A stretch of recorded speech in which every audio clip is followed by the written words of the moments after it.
Hello, everybody. I'm going to try something new here. Got a new meeting owl in my boardroom table in my office, so we're going to do a live featured webcam for part of it, and then we'll flip over to screen sharing from there.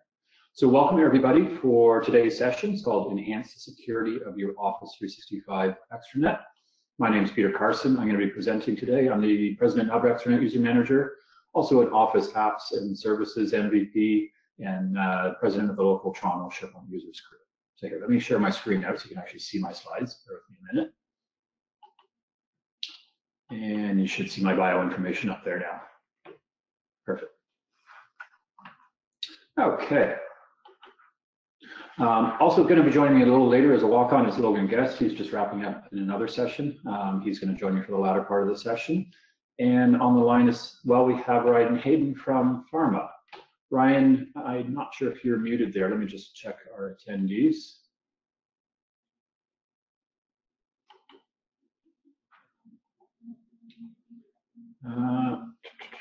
Actually, not sure if we've got Ryan on there just yet. He's actually at the tail end of the session, so we'll let him do a follow-on intro when we go later into the session from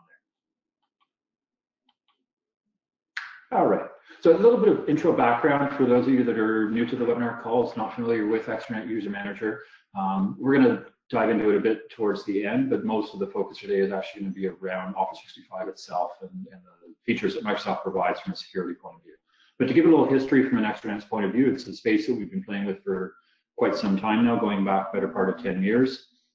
The product itself actually started back in 2008, 2009 timeframe, really as a bespoke, custom-built solution we built for a couple of clients, and that evolved into a product that we standardized the intellectual property on and brought to market. And we've gone through a number of versions from there. The most recent one, version 4, launched out 2.5 years ago, I guess now, and that's really where we started to dive into the Office 365 side and Azure Active Directory B2B that we're going to talk more about today. In terms of customers, we've got customers locally here in Canada. I'm broadcasting from Mississauga, just outside of Toronto, Ontario, the US, as well as around the world. So quick agenda of what we're going to talk on through here today. As I mentioned, the main focus is actually going to be around Office 365 and security. So we're going to talk a bit just from a general point of view, from a best practices perspective, and then we're going to get more specifically into extranets and what we call structured versus unstructured extranets and how we leverage Azure Active Directory B2B as part of that. I'll take you through a bit of a demo of our Extranet User Manager product and how that fits into that mix as well. And then we're going to switch it over to Ryan. He's going to take us through a bit of a client spotlight with Pharma. Pharma is one of our clients. They've deployed both Azure AD B2B and Extranet User Manager for an Office 365 extranet for their clients. We have the QA section open as we go through, so feel free to post questions in there. We'll do best to answer as we're going through, and I'll have a look as we wrap up the session from there as well. So before we start, I always like to start with a little poll just to get a sense of what people's experiences are today, what technologies they are using today. So let me launch this out for everybody. You take a second, just give us some feedback, give us a sense of, are you on Office 365 today? Are you using the full Microsoft 365 stack, enterprise mobility and security, Azure AD, Premium P1, P2? If those terms don't resonate, if you're not sure, don't be afraid. We're actually going to go through as a description and give a sense of what people have from that point of view. But I'd like to get an understanding of who's there already from this perspective. So we'll give another 10, 15 seconds, let everybody get a chance to respond to that, and then I'll actually share the summary back so we can get a sense of how the audience looks from that point of view. Okay, let me close that out.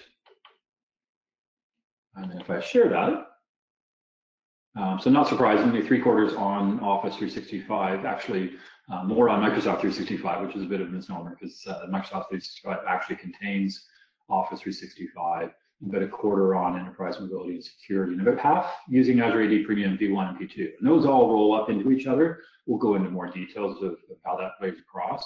So interesting to see that, for the most part, everybody on the call here today is already licensed for a lot of the products that we're going to be talking about. So hopefully you learn new things through here and how best to leverage those licenses that you have as part of that. So let me hide that, come back to our deck, and we'll just flip ahead. So before we even talk about extranets, I want to talk about securing your stack because, as I say here, it seems obvious if you can't secure your extranet, if your staff don't work securely. And the things that you put in place for your staff, using product sets that I just mentioned there in the poll, are the same things that you're going to leverage from an extranet point of view. So let's talk about just from an internal staff perspective. And what I thought I'd start with was just a Office 365 security best practices. The link's at the bottom here. We're going to share the deck up and the recording from the call today.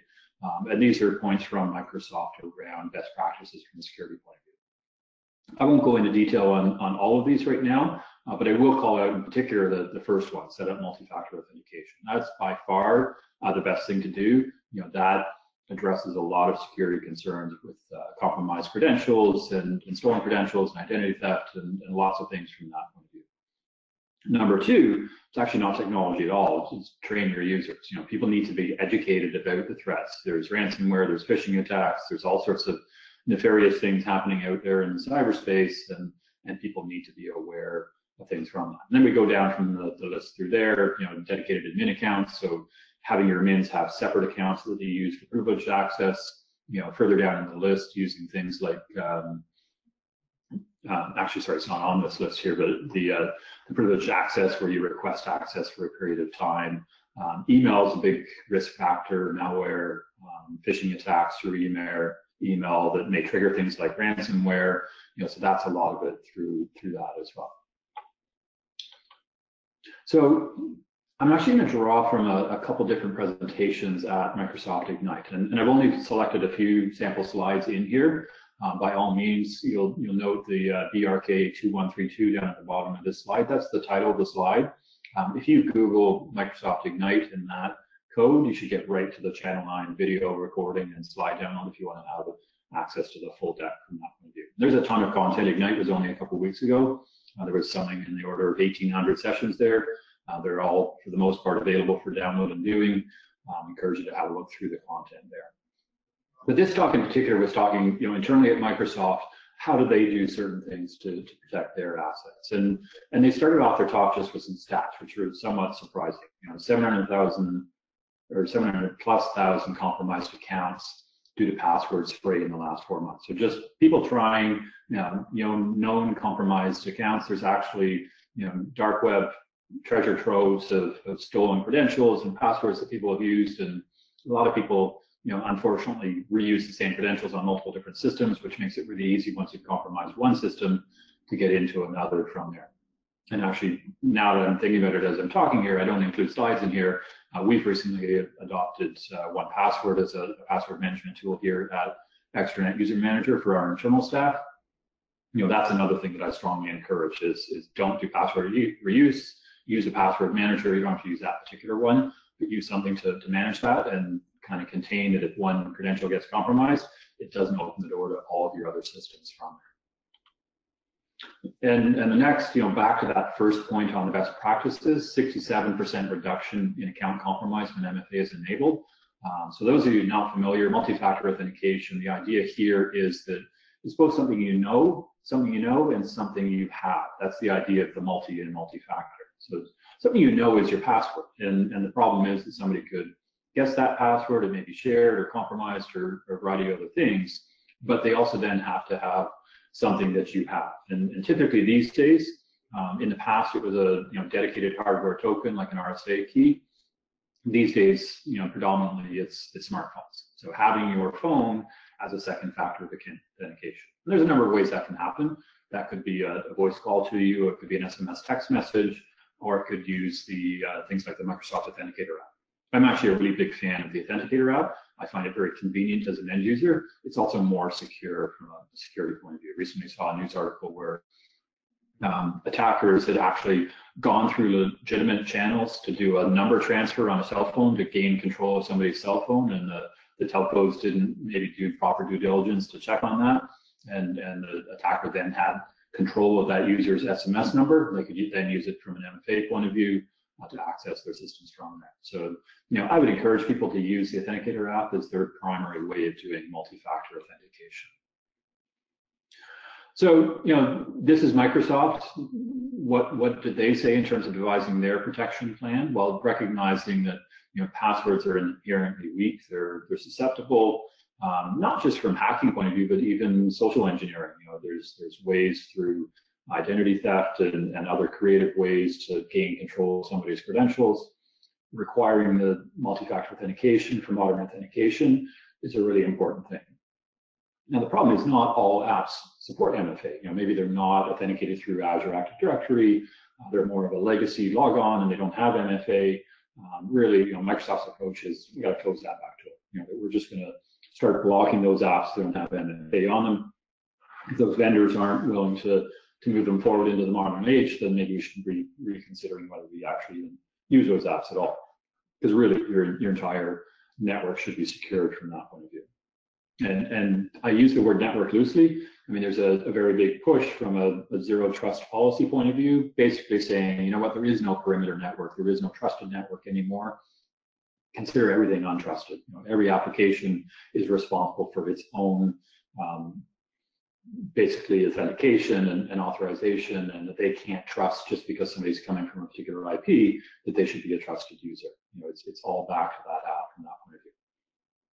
And then fixing compromised accounts using things like Azure Identity Protection, that we're going to talk more about in a minute, that can detect risky patterns and behaviors and say, that's not a normal behavior. We're going to lock that account down, or those passwords need to be changed because they're risky users. Basically using some AI and machine learning to identify those patterns and call them out and address them from there.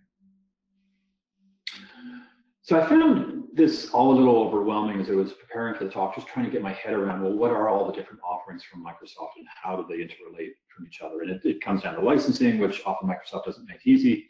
And I found actually the easiest place to understand it was actually in the Azure AD console and where we assign our licenses to our users and comparing the differences between the Enterprise Mobility Security E3 and the E5 versions. And EMS, for those of you that are not familiar, is basically a suite of products that are available that rolls up device management and security together under one umbrella. You can bespoke purchase a number of these products on their own, or you can purchase them as part of a suite.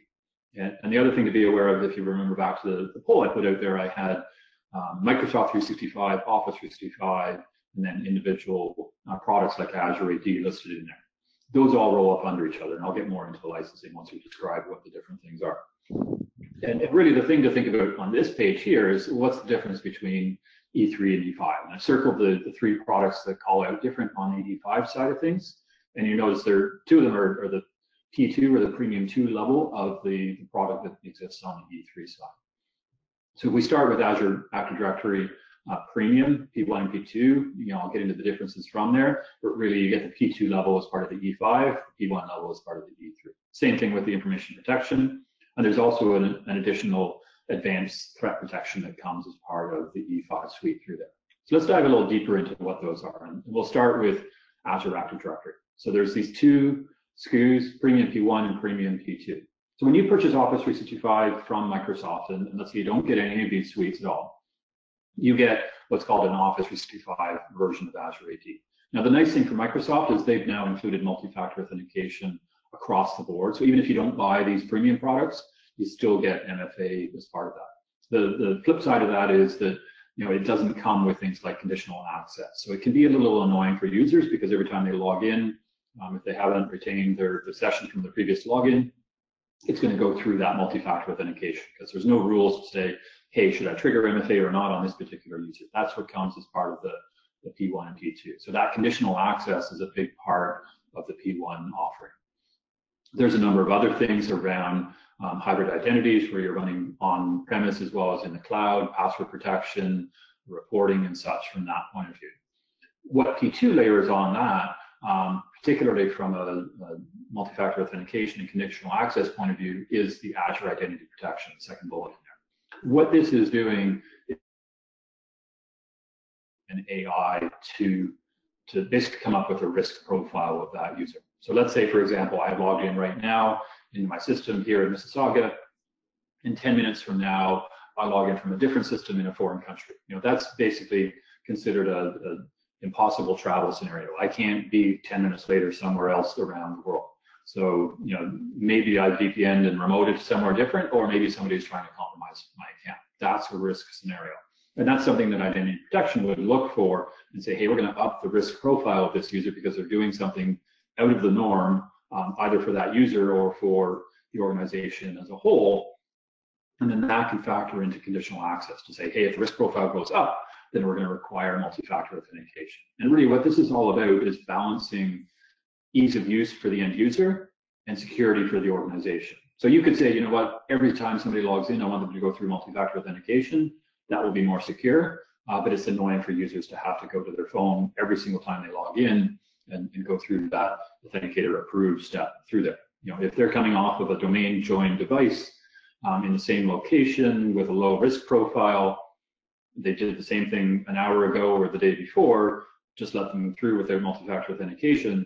Yes, it's a tiny bit less secure, but it's way more convenient for the end user. So it's all about providing that balance. And the way I think about the difference between P1 and P2 is really the artificial intelligence part of that. P1 lets you build sort of static fixed rules around that. The P2 starts to build that learning engine that doesn't just look at your organization, it looks at globally what's happening from a risk factor point of view and flagging things and making that part of your policies from it. Now, there's a number of other things as part of P2 as well. There's privileged identity management. This is a nice one where, you know, we talked in the best practices about having dedicated administrator accounts. Well, if people are going to do sort of high privileged things on your network through their administrator accounts, they probably don't need to do that all the time. The privileged identity management basically lets you request access. I need access to this resource for the next 4 hours to do this task. Maybe you've got an approval step as part of that and takes you through that. And then access reviews are the ability to say, okay, these accounts, maybe they're guest users. This is a primary example we want to look at here. Those need to get reviewed on a regular basis to see if, hey, are these still valid? Should they be deactivated because they're no longer relevant anymore from there? And then the last point is entitlement management. We're actually going to talk more about that. That's about building access packages that you can package up a set of rules and allow people to request access to that package, go through a workflow, and onboard through there. So that's Azure Active Directory, the P1 and P2 premium levels. The next one is advanced threat protection. Now, this is not relevant if you're completely in the cloud, but the reality is most organizations today are not 100% in the cloud. They still have an on-premise Active Directory, they have domain controllers, they have on-premises servers and workstations and such from there. And that's really what ATP is all about. It's basically, it's a cloud security solution, but it's about managing your on-premise network. So there's actually sensors that get installed on each of your domain controllers. And as people are doing things on your on-premises network, it's basically looking for suspicious activities as part of that, and it can actually kill those attacks as they're happening through there. So in a hybrid environment, which most of us are still living in and probably will be for the foreseeable future, this is a nice way to extend that cloud security down into our on-premises. And then Azure Information Protection, this is a different flavor. It's not about specific to the user. It's actually about the content that's in your repository. So let's take, for example, we're talking about SharePoint. Often a document management or a records management system. So what's in those documents and those records in SharePoint? Azure Information Protection allows you to tag that content, say, hey, this is confidential, it has personal health information in it. There may be different tags for different types of organization as to how you want to apply those labels. And just like Azure AD P1 and P2, the way to think about the difference of P1 and P2 on Azure Information Protection is again on that artificial intelligence side. So in the P1 level, you get the ability to apply labels. You can specify rules around that. They can be applied manually, but it's not done automatically based on the content. Somebody needs to write that rule or apply that label manually. When you get into the P2, it can actually use some AI as part of that to say, hey, I just saw a social security number, a SIN number, or a health card number, or something private in this document that's going to elevate its labeling from that point of view. And then once you have these labels applied, they can actually feed back into Azure AD and things like conditional access policies to say, hey, this person is going to have access to the sites that have highly confidential information in it. Then we're going to want to ramp up the risk factor on that and change the policies around whether we require things like multi-factor authentication or whether we block access altogether from, say, an unmanaged device. So you can start to build out fairly complex rules that blend these different things together as part of that. So let's talk about layering up your security implementation. What should you be doing internally? Forgetting about the extranet just before you even get there within your organization. And as I've said before, number one, multi-factor authentication. If you're not doing it today, you need to be looking at turning that on. Even if you don't have the premium Azure AD, use the basic MFA that comes with Office 365. Yes, it's going to prompt on every login, but it's going to significantly increase the security from there. If you want to get some convenience in there, or you already have either the E3 or E5 of EMS or Microsoft 365, then you have conditional access. So start setting those rules up, decide things like, is this a managed versus an unmanaged device? And mine might have different policies depending on which it is. You know, risk level, if we've got the P2 layer, what location, we can have trusted locations, what apps are they trying to access? You know, you start to build out those rule sets. Azure Information Protection, you know, things like the labeling that is applied can then roll up into conditional access policies, and again, you know, those can be manually or automatically applied as part of them. And then lastly, advanced threat protection from an on-premises point of view. You know, you want to protect what's happening with your on-premise Active Directory, your domain controllers, logons that are happening not in the cloud but on-premise. ADP is a good solution from that point of view. So it's a lot to digest, but things to think about from an on-premises point of view. So I promised to come to licensing. I don't promise to make it clear and understandable necessarily, because I find it confusing as well, but I've tried to basically distill it down as simple as I can here. And basically you have two choices. Either you purchase a bundle, it's going to give you a number of security offerings, or you buy what are called individual step-up plans. So let's say you just want to do the conditional access policies and multi-factor authentication on top of your regular Office 365 MFA. You could buy just an Azure AD Premium P1 in order to do that. Once you start purchasing multiple step-up plans on the right-hand side, like let's say you want, you know, Azure AD Premium and threat protection and information protection, it's actually more expensive to buy those as individual components. You should just buy the EMS E3 or E5 or the full Microsoft 365 E3 or E5. So it depends how you want to look at it from that point of view. And the way to think of Microsoft 365, and I find this one confusing as well, because Office 365 and Microsoft 365 are actually two very different things. One is a superset of the other. So when you buy Microsoft 365, let's say you buy the full suite E5 of Microsoft 365, you get Office 365 E5 as part of that. You also get EMS E5 as part of that as well. So basically you get the full suite, the top drawer from that. You could just buy the Microsoft 365 E3, you would get the Office 365 E3 and the EMS E3. Basically, they go in lockstep from that point of view. So things to think about from a product mix point of view. It looks like a lot of you already have either the Microsoft 365 or the EMS in place from that point of view, so that's great to see. So the next one is another talk from Ignite a couple weeks ago. This is talking about the labeling and access policies. So coming back to the Azure Information Protection side, and some interesting things both currently there and roadmap for the future in terms of what Microsoft is planning on doing here. So again, I've skipped the deck as a whole, but I've pulled out this one slide that I find really interesting to show, okay, what's available soon. Soon in their definition was by end of this calendar year, so in the next couple of weeks, early next year, and then top of mind means it's not on the roadmap, but they are thinking about it. So there's some interesting things from a labeling point of view, from a compliance point of view, that's coming available soon. Now, the early next year, the sensitivity level labels for sites in Office 365 groups, I mean, that's something that I'm interested in. You know, as we're talking about extranet sites, you might want to label that site based on what it's going to be used for at different levels, and then you can roll that into your conditional access policies to say, hey, people are coming to our, you know, general customer marketing materials portal. That's a low risk site. We can label it appropriately, and we don't require multi-factor authentication. But if you're one of our members of our board of directors coming into the board of directors extranet site, that's a high sensitivity, and we are going to require MFA coming into that. So you can start to drive it from there. Now, the challenge with MFA today is it's not very granular. When you apply it, it's applied at the app level. So if somebody has access to the marketing site and the board of directors site, when they go to sign in, it basically takes the least privileged model and says, I don't know whether you're going to go to the marketing site or the board of directors site, but you have access to the board of directors. I'm going to require MFA because you're a higher risk profile from that point of view.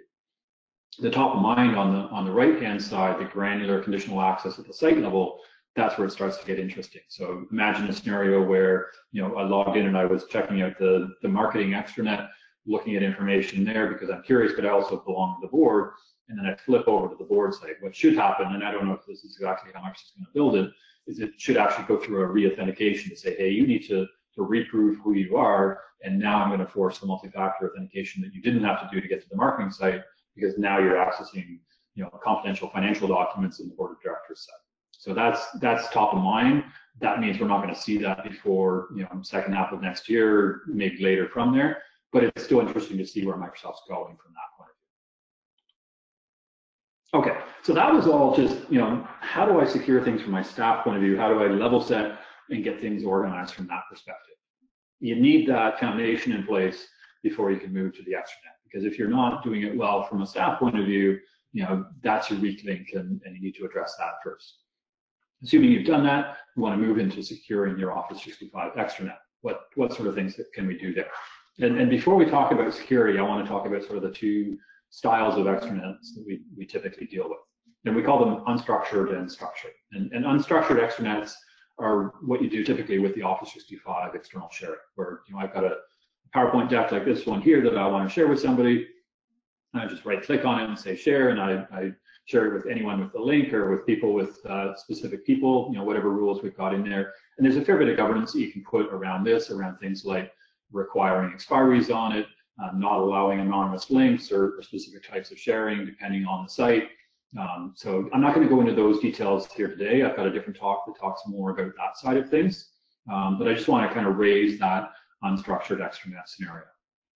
What we're actually going to focus on is what we call the structured extranet. So this is where your extranet gets bigger. Let's say we've got a customer portal, and we've got hundreds of customers, and each may have multiple people that are coming in, so we're dealing with thousands of external people. That idea of just sharing a link to a presentation deck doesn't scale to those sorts of scenarios. So this is where we get into the structured extranet scenario. So it may be many different types of external users. Customer was one example. It could be a vendor portal, a partner portal, a volunteer portal. And within your organization, there may be many different business owners. So those owners may even be external to your organization. They may not be part of your organization. Think of the example of you've got a vendor portal, and basically you've got a super user of each vendor who then decides who all the other users should be coming in from that. That's an example of delegating to an external owner through there. And this is the scenario that we really want to focus in on, is the structured extranet side of things. And this is where we see Azure Active Directory business to business coming in. And what B2B is, if you're not familiar with, is a way to allow external users to come into your Office 365 with their own Azure AD credentials, which they may or may not have themselves. We'll talk about that in a minute. The beautiful thing about this, though, is that it's completely free for external users. Now, I say in Office 365. Now, there's different rules about what you can share depending on which product you're talking about. So we tend to be fairly focused on SharePoint Online. In that scenario, it's completely free. There's other workloads like Stream where you can't share with external users just yet. So it's not that parts of Office 365 are paid. It's just that parts of Office 365 you can't actually share with external users just yet. That example I shared on Stream videos, that's one of the top things on user voice. A lot of people are yelling, saying, hey, we need to be able to share both anonymously and with external guest users from Stream. I just recorded a call. That recording from Teams ends up in Stream, and now I want to share it with people that were on the call, but they're external. I can't do that. I have to download it, put it in my OneDrive, and then share a link that way, which is kind of awkward. So Microsoft's working on that, but it's not directly on the roadmap just yet. Now, the interesting line next, though, is this 1-to-5 licensing ratio. And this causes a lot of confusion. You talk to some people, even Microsoft people, don't fully grasp how the licensing works, and they think that I can invite in 5 guests into my SharePoint Online for every paid subscription that I have. No, SharePoint doesn't care. You can invite in 1,000 guests to one licensed user in SharePoint Online. Where the 1-to-5 ratio comes in is if you want to use those premium features that I was talking about in Azure AD, like the conditional access and multi-factor authentication and identity protection, you can actually extend those features onto your external users, your guests that are coming in a ratio of 1-to-5. So you can have, say, 100 staff licensed for Azure Active Directory P2, you can have 500 guests coming in leveraging those same features as well. But that's not strictly enforced. There's no licensing compliance around that. I imagine it's something that may come in an audit with Microsoft, but it's not like features get locked down in Azure AD as part of that. What we like to tell people is, you can invite as many external users as you like.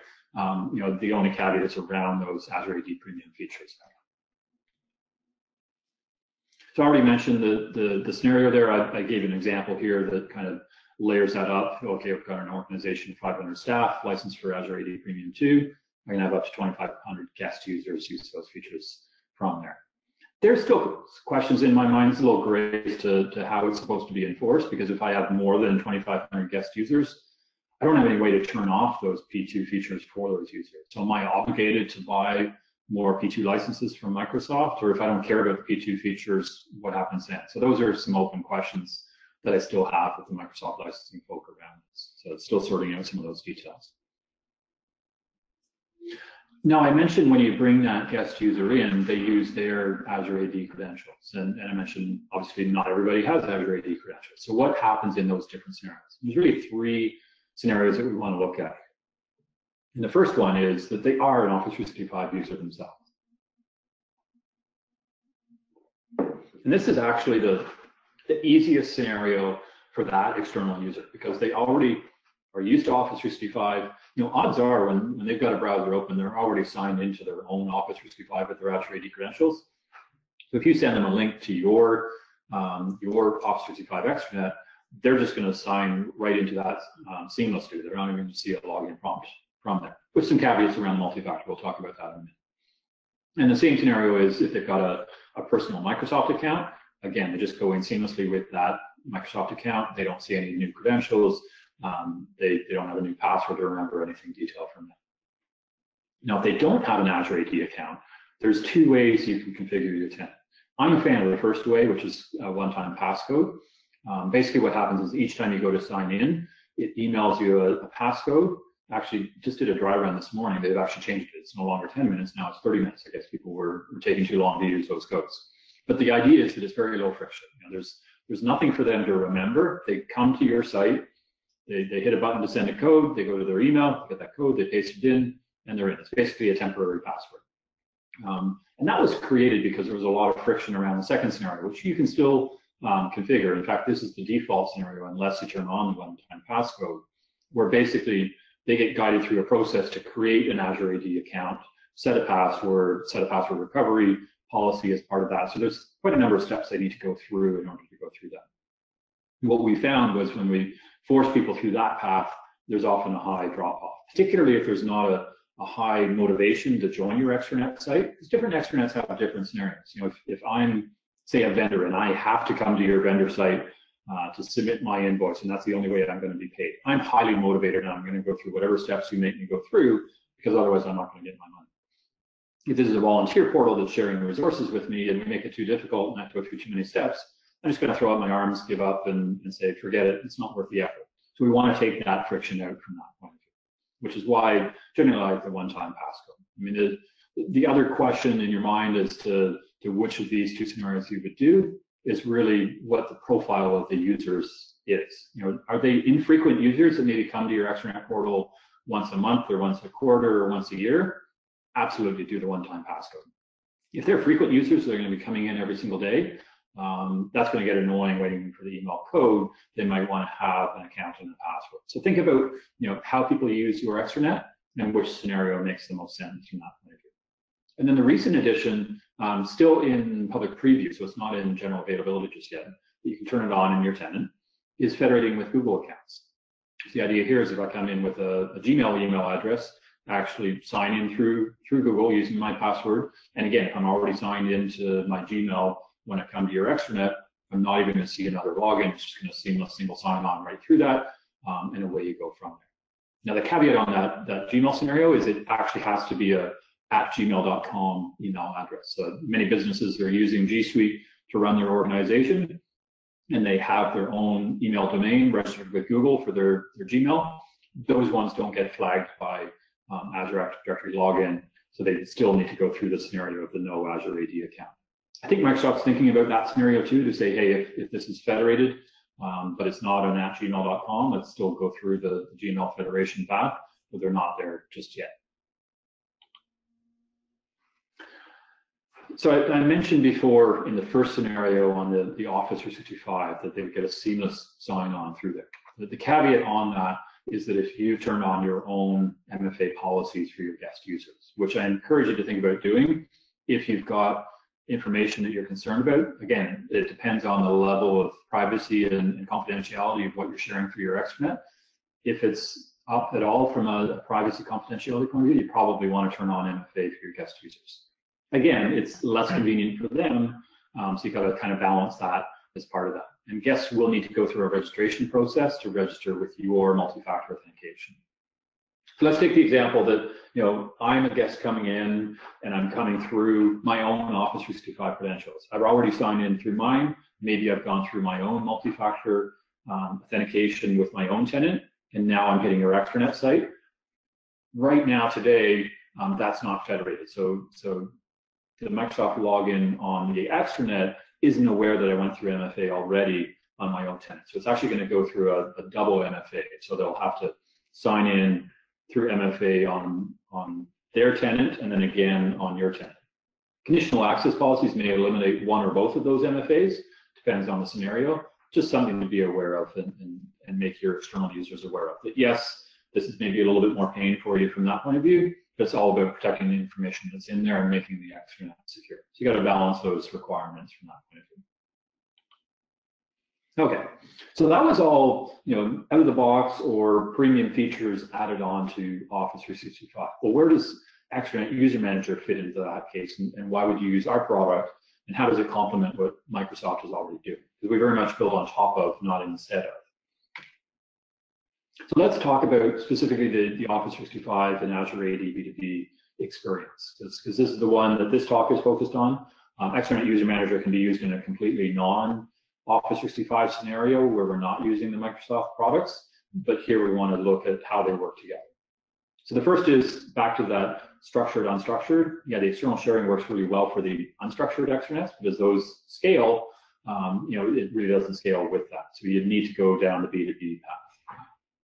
Azure B2B, it's not particularly end user friendly. The reality is you need to go into the Azure portal, not just to set it up, but actually invite people in and manage users and such. And for those of you that aren't familiar with working in the Azure portal, it's very definitely an IT pro type of portal. It's not something that your end business users are going to be comfortable going in and doing things. You can delegate to them so that all they can do is invite guests in and they can't break anything else in Azure. It's just probably not a good place to send them to. Now, the next couple of points, I'm going to put some caveats on. No self-registration, integration other line of business systems, integration on-premises AD. That's starting to change with Azure AD Entitlement Manager that I'm going to talk about in a minute. But still, things like the self-registration are not there even in that scenario. So we provide that self-registration, profile management, easy delegation to the business. That's very simple. And under the hood, we're creating Azure AD groups, but we're managing the invitations. You still go through the Azure AD login process, but you can brand that, and I'll show you what that looks like. And then we manage the group membership, and it's very easy to delegate that out to non-technical people. We make it very simple from that point of view. So thinking about when to use what, external sharing, a couple people, unstructured extranet, bottom point, eliminating shadow IT is an important one. You don't want people going to Dropbox or other cloud sharing solutions. You want to keep it within your organization. So we don't encourage people to completely turn off the external sharing. Just use it appropriately and configure it appropriately. And very much you can have both styles of extranets within one organization. They each have their purpose. But as you get into the bigger sets of people, you want the self-service functionality, things like that. That's where we want to use Extranet User Manager with Azure Active Directory B2B. So in that structured scenario, there's kind of three sub-scenarios that we tend to go into from there. First, invitation only, the second, private registration, and the third, from a public registration point of view. They really depend on who are those external users and do you know who they are. If you know who they all are, invitation works. You can either do one of invitations or we allow you to bulk import from an Excel file a group of users and invite them in from there. Maybe you know somebody, you don't know everybody, private registration makes sense. Or if you want it to be completely discoverable, that anybody can come across and potentially register through there, that's the public registration scenario. So let's go a little deeper into each of those three scenarios. So invitation only, you would basically either use our admin console that I'm going to show you later, or we actually have a SharePoint framework web part that you can use either in SharePoint Online or in Microsoft Teams to invite people into your groups from there. So basically, you do a one-of invitation to somebody in through there, or you can do an Excel bulk import and send out multiple invitations. Now, the private registration scenario is a really interesting one. I quite like this one. So the idea is that we create a private registration link. Again, you can copy it from the web part, or you can get it through our admin console. And you send that, it doesn't have to be email, you could text it to somebody, you could send it through a Teams chat. It's entirely up to you how you communicate that link to one or more people. And the idea is that, let's say you send it to 2 people, that they can then share that link with 2 people they know, who share with 2 more, and so on and so on. And suddenly you've organically built an extranet group that you weren't aware of who all those potential members are, but it's kind of grown out from there. Now, what happens is they get an invitation to join the group. They basically create an account through the self-registration process, define who they are from there, and you may go through some sort of approval process. So we can use Microsoft Flow, now called Power Automate. Logic Apps, there's a number of ways you can build that because our whole product is extensible through its API. So let's say you've got a registration approval, so people will then get approved as members for that group. Once they're approved, they're into Office 365 from there. It's a very easy way to onboard large numbers of people. And then the public registration is very much the same, except you take that link and you basically post it on your website or you put it somewhere public so anybody can discover it. You're going to go through that same process, an approval process from there. And often we build more sophisticated approvals, things like auto approvals that say, hey, if your email domain is from a known organization, we just let you straight in. Really simplifies that process from there.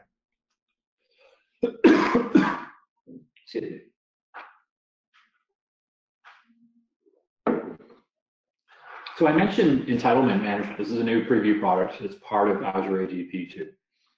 So it's actually quite similar to that public and private registration process that I just took you through. It is more sophisticated though. It's not about just putting you into a single Azure AD group. You can actually assign multiple groups, applications. You can set up the whole profile of how you want that user to be added in. There's approval workflows. There's the same idea of private registration links as part of that. It's all managed through the Azure portal, but once you've set it up, you can provide that link to a business owner saying, hey, share this with anybody you want.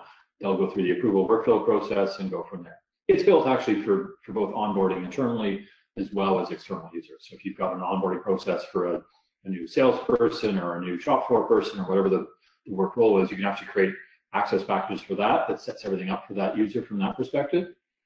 You take that same model from an external user saying, hey, this external user needs access to these applications, member of these groups, you package that into one access package from there. So comparing Extranet User Manager and Entitlement Management, they are very similar, and there's definitely a place for each of them depending both on your requirements and the licensing that you have. Azure AD Entitlement Management, as I mentioned in the last bullet on the right, does require Azure Directory P2 as part of it. So if you've got it, great. You can definitely leverage the entitlement management. And it will certainly support more complex scenarios than Extranet User Manager. We've really optimized for a streamlined user experience, not just for the guests, but for the business owners through there. So we're just creating a simple security structure, a single Azure Active Directory group for each group being managed in EUM, whereas entitlement management has this access packages scenario, which is much more complex from that perspective. Now, there is approval workflows on the entitlement management side and on the Extranet User Manager. We actually go a little further here. We can actually extend those simple workflows with other Power Automate and build out a more sophisticated workflow there. You could likely do a similar thing on the entitlement management. Haven't delved into the details of how you wire those together, but I imagine you could do a similar kind of thing. There's not an API support on entitlement management just yet, whereas there is on EUM. So it is a little easier on our side to build those more complex automations.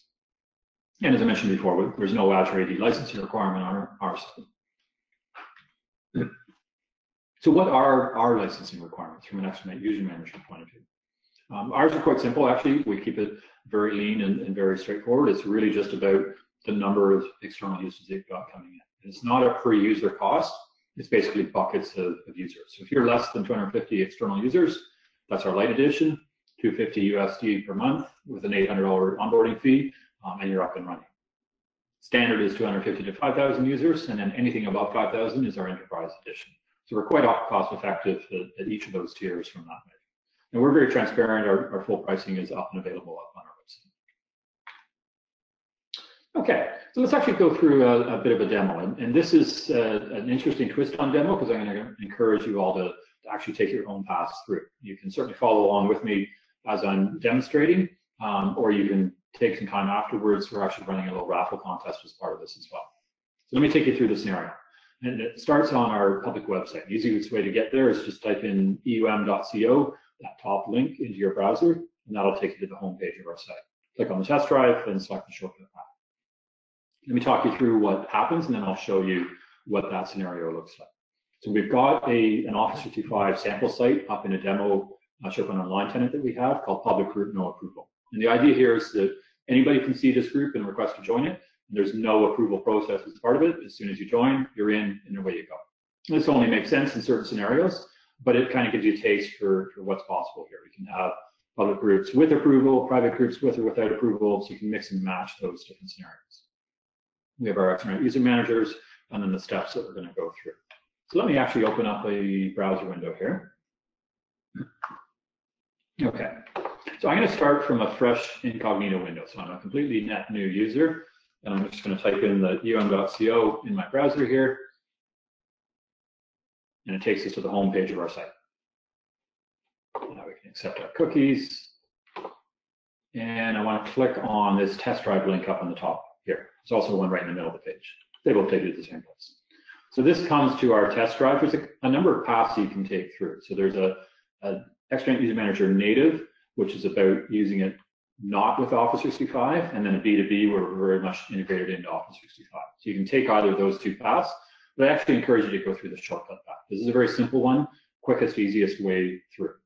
So we go to the try it out here. You may not notice, but you're actually leaving the website and going to a slightly different site, this B2B testdrive.extranetusermanager.com. We've kept the branding and the navigation consistent, so you can jump back and forth between the sites very easily. So if I come over to this live demo tab, here's our public group, no approval group that I want to join. All to do is click on the button to say, hey, I want to join that group. And remember, I started a new incognito window, so I'm not signed in at all at this point. So the first thing we see is our login. So this is not the Azure AD login. This is actually the Extranet User Manager login. And I'll show you in a minute why this is important. So let's say I'm coming in with my email address. I'm going to use a brand new dummy email that I haven't used before. And go ahead and continue.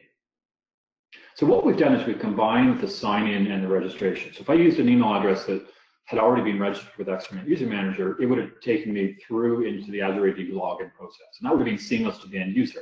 And the key here is that they don't have to think about, should I register or should I sign in? I don't remember if I have an account. It's been a long time since I've been at your site.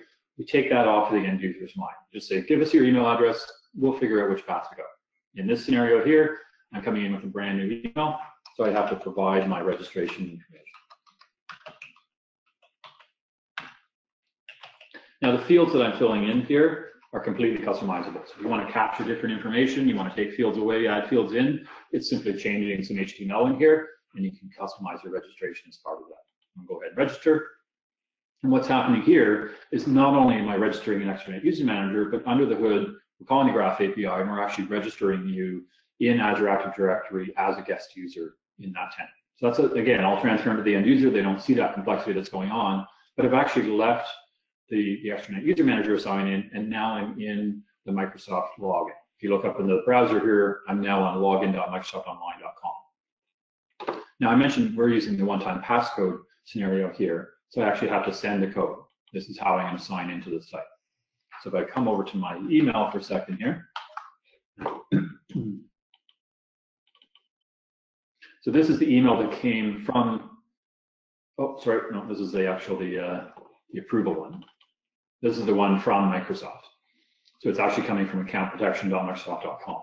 And I need this account verification code in order to continue with the login. So each time I log in through the one-time passcode, I'm going to get a new one of these emails. And you can see here, it's now valid for 30 minutes.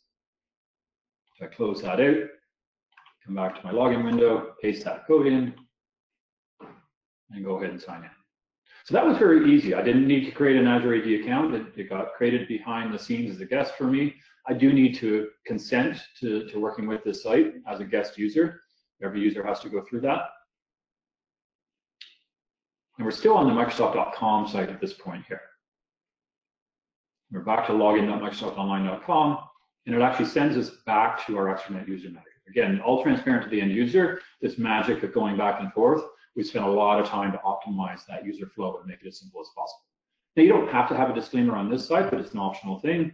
We auto and track all this so you can see when people have accepted your terms and conditions and now enter the site. And remember, I started this journey on the test drive saying I wanted to join a site. So it's going back through the login, it's actually logging me into that test drive site, and it's going to take me back over there. Takes a second to go through this. We can't tweak that. That's actually on the Microsoft side. Oh, now we're back on the eumdemo.com side.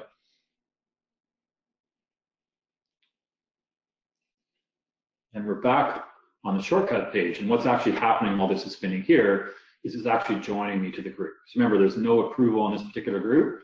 It just takes me straight in from there. So it says, hey, success on that. Go ahead and view the site. If I click on that, it's actually logging me into Office 365 now, and now I'm on that eumdemo.sharepoint.com site. So I'm actually in that public group, no approval. It's actually just a modern communication site in a SharePoint Online from there.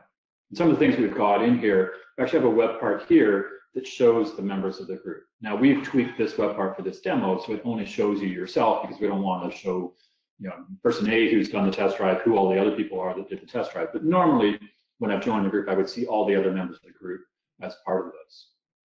I can do things like email out links or to the users. I can get that registration link. So if I want to share this with other people for them to be able to join this group, I can just send them that link from there. We actually have a raffle. So there's a Microsoft Forms form that you can fill out here, a short survey of going through the test drive. I'd love all of you to go through this, give us some feedback on how that's working. We basically have a contest that we're running over the next couple of weeks. We've got 3 $200 cash prizes we're giving out to people that provide feedback after they've gone through that shortcut path through there. So I encourage you to try what I just did, come to this page here, fill out the forms survey from there, and go from there. What I want to do now, though, is flip back to the same site. So I'm still in that public group, no approval, but now I'm signed in as an owner of that site. So you'll see here the web part looks a little bit different. It's got more options in the toolbar. In fact, if I browse or refresh this, I should see that new user that I just registered now showing up in there.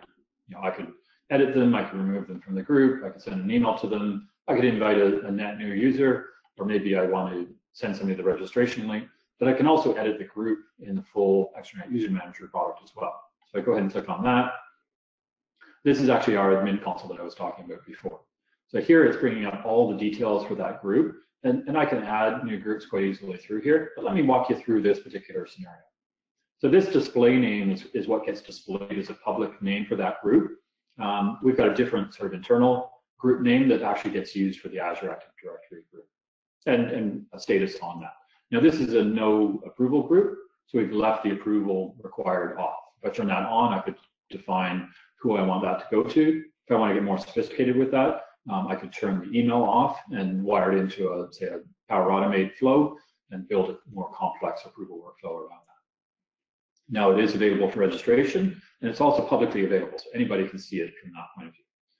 This registration URL is the same link that I get when I'm over on the web part, and this is the SharePoint site that it's associated with. So this wires it all together and makes it all work. Now the summary and description, these are very simple ones, but this is what you see when you come in to request to join the group. It gives you a little more information about what that group is before you decide to join it. This is rich HTML, so if you want to put pictures and hyperlinks and make this much prettier and more engaging from that point of view, you've got total flexibility from that point of view. So that's all about the group. And then we can see down here the various different people that are members of that group. So the same thing we were seeing in the web part, but I can also add owners to the group. So if I want somebody that I delegate this to, which could be an internal user or one of these external users, I simply add them as an owner through here, and they can then manage the membership of the group. And if I had approvals on, as membership requests came in, they would show up in here, and I could either approve or reject them from there. So a lot of flexibility in terms of how you create these. And then what we often do with clients is this becomes part of a broader site provisioning, team provisioning process, where maybe you request a new Office 365 group, it can create it, but it actually can create all the Extranet user manager side with that, wire it all up, and then hand the keys over by making somebody an owner to say, okay, everything's set to go. It's all done in a very prescribed, standardized way for our organization. Now you can start inviting in external users from that. So it really helps from a governance side in terms of pulling that all together. I realize now I'm used to talking by myself here. Ryan, I haven't given you a chance to join the conversation. I should really give up on the demo and flip back to our deck here, because I want to give you a chance to talk about your specific client scenario.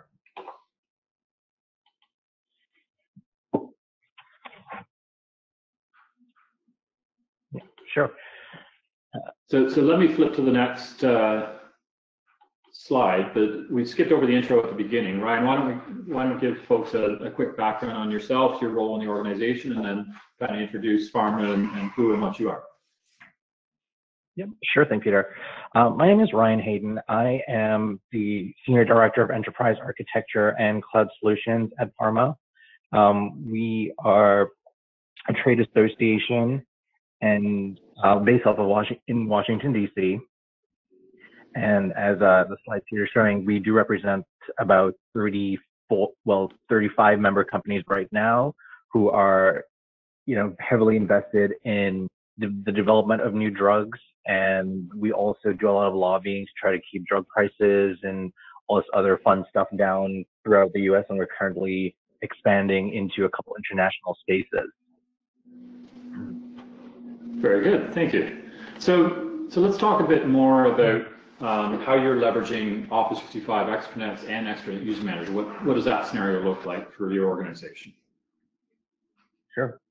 So when I joined Pharma, we had a SharePoint on-premise site, and a lot of things were custom developed. Previously that summer, the organization had made the decision to move to Office 365, and the decision was really about moving from everything from on-premise to cloud. So we decided that we would redo our SharePoint on-premise site using SharePoint Online. This was maybe about 2 years ago. And what we came to find was, the lack of server-side scripting with SharePoint Online and having to do everything client-side brought us a whole new level of unique challenges. And this is why I had reached out to Extranet User Manager regarding their product. We wanted the same seamless experience that we have on our old site with our new site. The workflow that Peter just went through is very similar to what it was. People will go to the site, they can request, they can do the self-registration, but there were so many limitations at the time with SharePoint Online and business-to-business collaboration really wasn't as robust as it was back then. So I did a bit of research on our member companies, found out that a lot of them were using Azure AD and Office 365 already, so it logically made sense for us to move into using Azure Business for Business. Now, the challenge was we didn't want people to, sign up and we had to do password management because it was potentially up to 30,000 users using the site. And that's constantly growing. So we needed somebody to come into place and help us manage those groups and to take the password management out of the way for us. I think one of the biggest challenges for the traditional SharePoint Online sharing model is that the users aren't filed into groups until after they log in. We couldn't realistically ask our users to sign out and sign back in as soon as they got into the site. And that's where EUM came in and solved a lot of our problems. The group management is the core of what we're using in the product. And we do have a bunch of additional enhancements that we've had them develop. One of which is we are actually driving all access to our Extranet site through our third-party CRM. And we're currently working on a more pharma customized self-registration process. So all in all, we have heavily invested in the EUM platform, and we are very pleased with the results that we're getting. Awesome, good to hear. Now, I know we're going to go a couple minutes over, but this is a great conversation. I'd like to dive in a little deeper here. So you mentioned about 1,500 guest users currently in your tenant that are coming in. Tell us a bit about, how did that grow over time? How long did it take to get to that number? And where do you see that potentially going to in the future? Oh, sure. When we first migrated our Extranet site, we did everything from, it was a complete rehaul. The old site was not very user-friendly. We were hovering around 400 or so users. Since then, with the new, collaboration features in SharePoint Online that's extended by EUM, we have gone up to close to 1,800 guest users right now in a little less than 2 years since we went live. And based on the volume that I'm seeing, we could potentially aim to at least hit around 5,000 by this time next year. So that ability to onboard large numbers, I guess, is a key part of it, the whole registration flow and group management side. Yeah, definitely. Go ahead, Peter. Yeah, another question on the multi-factor authentication. So you're leveraging Azure AD P2 internally with your staff, and you're extending that to your guest users through your conditional access policies. You've got different paths depending on whether it's an internal or an external user from there. MFA can be a little overwhelming for people, particularly externals that may not be familiar with it. So tell us a bit about how that has gone. Have you had difficulties there, and how do you mitigate any of the challenges that you saw on that side? So the biggest challenge that we've actually experienced was that, one, users seem to forget that we don't manage their passwords anymore, therefore we don't necessarily manage their access. Of all the users that we've actually invited, we've had to do phone number resets for 2 people because they changed their phone number. So all in all, it's a pretty seamless experience. Back when we first started using EUM, we actually had to manually file all of, not so much manually, but we had to make sure that every single user was part of a certain security group to trigger MFA for them. But now in Azure Active Directory, there is a feature where you can just do a conditional access policy against all guest users, which surely simplifies things. And it, outside of users that you invite using EUM, it also helps control the security of those, third-party vendors that may not necessarily need access to your extranet with the same Azure multi-factor protection that Peter was speaking about earlier. Very good. Last question for you. On the extensibility side, you mentioned that you're working with us to extend the registration process and integrate that more into the CRM side. Can you talk a bit more about what that looks like and how it's being to do from an integration point of view? Sure. So we strongly believe in not giving users overly too much power than they need to just do their jobs. So, we were not going to give them access into the EUM landing admin so they can do, who knows, because we're not going to be keeping a track of them every single day. Of our 300 or so employees, any single person could potentially invite someone to our extranet site.